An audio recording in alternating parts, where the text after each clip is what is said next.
kind of came about before I got in the position of where I'm at right now.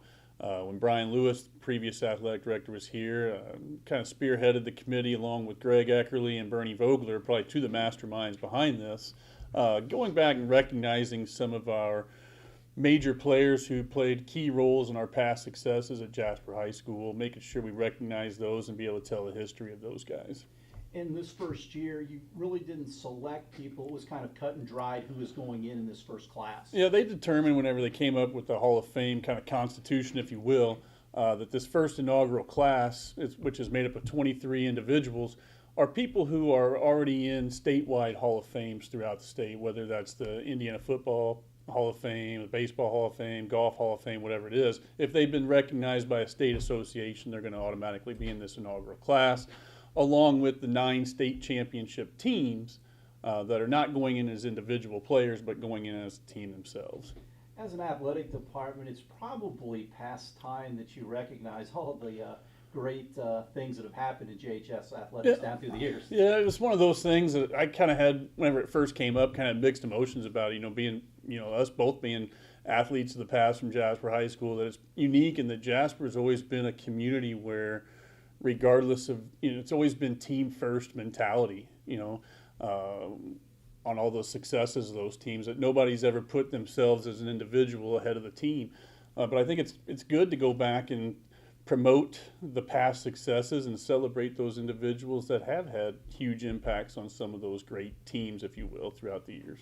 And along with being a Hall of Fame, you're going to have a brick and mortar type of situation in the gym. Just explain what you're doing in the gym as a physical Hall of Fame to all those great athletes and teams. Yeah, it's kind of neat. We had a concession stand that was down in the south corner of the gym that never got used during any of our events.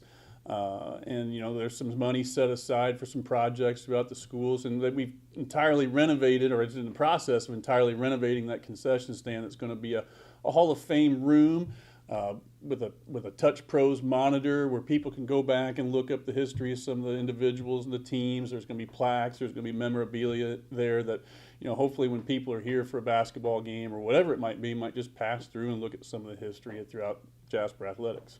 You're going to kick this off with a banquet in September. Tell me about that and how people can get involved if they would like to do so. Yeah, we're using our homecoming football game on September 16th is going to be the first night where we bring in hopefully all 23 of the individual inductees and recognize them at halftime of the football game as far as introducing them to the crowd and whatnot.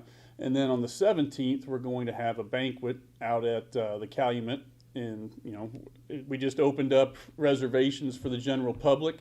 There's going to be a dinner. There's each individual Hall of Fame inductee is going to have the opportunity to speak. There's going to be cocktail hour, all that good stuff. So it should be a really good time. And how can they come if they would like to? Right now, with the public, during summer office hours here at the athletic office, if you would like to attend the Hall of Fame banquet, we're here every day from 7 o'clock till noon. You're welcome to call in or stop by and make your reservations. We'll take down the names of the people that are going to be attending. There is going to be a $25 per plate cost. If you call in and make your reservation over the phone, you can just drop your payment off sometime at the athletic office.